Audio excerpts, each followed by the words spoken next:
I'm getting on here because I'm gonna start helping y'all men out a little bit when it comes to dating women and finding the one. Hopefully, some of my tips and advice can help. Hopefully, I can actually do this and continue this because y'all need some help. And there's a lot of men that are like out here giving advice to women because they like giving away secrets of men, but I don't really be seeing a lot of women doing it. So hopefully I can help you guys so that you won't be out here not understanding how women think, how we are in general. I don't know. So first, I got two things I saw today on Instagram. One, this guy put up a snap that said, I hate that women will talk to a, can't say the word, N-I-G-G, you know, just because he got on a bunch of labels. I'm going to address this first. Really, this is somewhat of my opinion, but the fact that it's a lot of women I know that think like me, I hope I'm speaking for a lot of women. We do not care too much about labels. What we care about is the cleanliness that the labels represent. A man is not about to go, a man, not a boy, not a young-minded individual, a male, a man is not about to go into a store and spend thousands of dollars on nice clothes to put it on a dirty body, okay? 9 times out of 10, the guys who wear the designers and labels, they're buying designer colognes as well. That a scent is like the strongest things tied to like a connection. Like you smell somebody that smells good and is really, really clean, it gets a woman's pheromones going. It gets you. It's like the cartoons, like when a smell go by with food and they like, oh, following the food. It's the same. It's kind of the same. You smell a guy that smells good, and I'm sure you, vice versa for men with women and smells. A smell, a scent, I'm not going to just say a smell, a scent is the strongest thing tied to memory. So if I smell really, really, really good, and I have a top brand designer perfume on, when you smell me for the first time and I get your hormones going, I can stop talking to you within 30, 40 days. Now, you're not going to stop thinking about me or whatever because I might have left a different type of great impression on your life. Rather, it's not only was it the perfume, it was the conversation, it was my swag, how I dress, my labels, whatever, how I take care of my household, how I take care of my children. Now, I got you going. Now, let's fast forward 10 years from now. I'm the girl that got away. Another woman walks by with that scent on. The first person you're going to think of is me, right? Same thing goes with women and men. You know, you're going to remember memories, like conversations, different feelings that that person gave you, all that. Scent. A candle can bring back old memories. I smell incense burning. I think about my grandmother. Like, I think about how I grew up in that house and the things that I did in that neighborhood. So, on top of that, when somebody dresses nice and takes care of their body, you think that they know, you assume or think that they know how to take care of something. They're taking care of themselves. That means their mental is clear. They love themselves. They're representing other things. The designer part and the label part, I don't know too many men who just go to Walmart and Target and buy clothes like women do. So when we see designer, it's like, okay, in order for you to afford these type of clothes, you must be doing something to generate money and wealth. Another thing is you're not going to put these designer labels and possibly cologne on a dirty body that didn't get in the shower. A lot of men who, you know, buy designer clothes, and I'm not, this could be just stereotypically speaking when I say this, but they take real fine detail and like getting their nails groomed and getting facials and, you know, and they just really love themselves. You know what I'm saying? The only downfall is some of them love themselves too much, and that's why it don't go far. And then you will see the woman dating this man, then a couple months later she's not with him, because some of them are operating out of ego and pride, and they feel like if they take care of themselves so much, they can have any women they want. They don't just want one particular woman and whatever. So I also saw a post that said it was a guy that this Instagram account always goes in there. They always post his quotes or whatever. I mean, not quotes, but his opinion about women. So he said something today on the lines of, dig into a woman's past and make sure you know where she came from and the guys that's in her life. It plays a factor in who she becomes and all that stuff.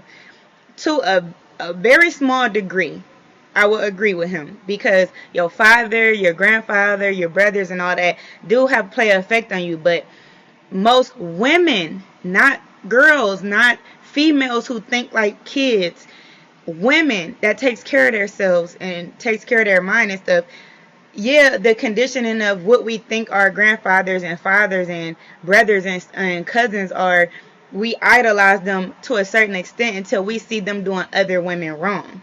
Then when we start to see like the relationship that we have with these men are affecting the way we look at relationships and men in general, then, or we feel like we can't learn anything from them when we become adults, we stop putting that type of energy into them. Then we start to try to look for outside source of male figures and role models, and then try to learn things from that. So when he said dig into the past, I'm going to address this one thing. Don't ever dig into a woman's past. I cannot stand when men ask women about like how many guys they dated or what type of guys. He said something about guys being bums. If she dated a whole bunch of bums, so many of them in her past, she's not no good or whatever. I dated guys with money starting out from high school for years because I just always saw my mom date guys who could provide. I'm going to say that. I dated them. It don't get far because, like I said earlier, they have so many women. They have so many women to choose from. And before a guy ever think that I'm on a roster and they can put me on the shelf and pull me down when he wants to, I'm just not going to do it. Now, I used to like to date the potentials because I was potential. Like, it was things I needed to work on for myself. So who am I to judge a guy who's not where he needs to be in life in my early 20s or even when I was 18, 19, whatever? Who am I to judge where he's at and I'm not where I'm supposed to be? You feel me? So it's like your past really don't matter. It's where you going forward. What's your plan for the future? What you trying to build on? And a lot of guys that sit and tell you their dreams and you'll be like, okay, I can work with that, but let me see action. And you will see a guy actually, it depends on if a guy want to put up a facade and act like he's pushing towards a dream. He could trick you for as long as the dream, until you start seeing like it's not going anywhere. That could take months. That's why it's important to stay in the talking phases as long as you can. Another thing, what was I going to say back to the other topic? Oh, even when you want to know about somebody's sexual, personal life, if Jesus and God forgive somebody for their past and how many people they may have been with or how much they learned from one relationship in the bed or whatever, because that creates an insecurity within men and women, which I don't understand. You should not care what somebody did in their past. People have a past. That's the thing that you need to understand. Like, you cannot feel self-conscious because this person been with other people or was married to somebody for a great amount of time and they learned and have experience from that one person. They past does not matter. It's what are they doing to move forward? What are they doing for you and all of that? Like, when you keep digging in the past, you can't be in the present. You can't move forward in the future. You know, you're going to keep reliving the past and eventually it's going to break off whatever you're trying to build. A lot of people have healed from their past and they want to leave it where it is. And here you go asking like, oh, what kind of guys did you date in your past? You think I want to think about Mike? No, I don't want to think about him. He was detrimental to my life. It took me 5 years to heal and get over him. Let's not go back to my past. Then I'm going to start thinking about the things he did to me. Now you done resurrected something that was dead, and I'm going to subconsciously start to compare and contrast, because you might resurrect the good things that he did. This man might have had been a bum to you, but he used to massage my feet and my back or put grease down my scalp when I wash my hair, and you're not doing any of those things. So you might not only resurrect the dirt, you might resurrect some of the good things too. So here I am thinking about this man again. Now I'm wondering where he might be, you know. Your past does not really matter. It's who you are building and moving forward. It's who you are right now in the present. Okay? And if God forgives people for their past and he cleans the background some of y'all really need to read the Bible. Like, God, if you pray and you ask for forgiveness and you pray over your sins, he washes it clean. There is no more. He don't even want you to keep bringing it up. Like, he wants you to heal from that and move forward. If my Father who created me and in the world created you and the trees and the leaves and the food we eat and the animals, if this great creator created us, can forgive my sins in my past of who I've been with and what I did in my past, you think I care what man feel about my past? You are a human being just like me. You made mistakes through trial and error in Life University, and you're just like me. I can dig into your past, which a lot of people don't want to do, because nobody's perfect. In order for you to be the great person you are, you had to go through trial and error. A lot of people didn't listen to their parents. They got credit cards. A lot of people didn't listen to their grandparents. They had sex out of wedlock. So everybody made mistakes in their past. When you start resurrecting those things that are laid dormant, that's when you have an issue. So fellas, move forward. Stop living in the past. Never ask no woman, and ladies, don't ask a man how many people you been with. Or if you was with this person how long, forever how long, what did y'all do in your relationship? That is the past. It's not your business. You know what I'm saying? That's the problem in relationships today. Everybody's so worried about what this person did and who they were with before. And if the person from their past won't let them go, that they need to deal with that. That's not nothing that you need to take care of. And if that person doesn't deal with that, then you need to let go of that person as well.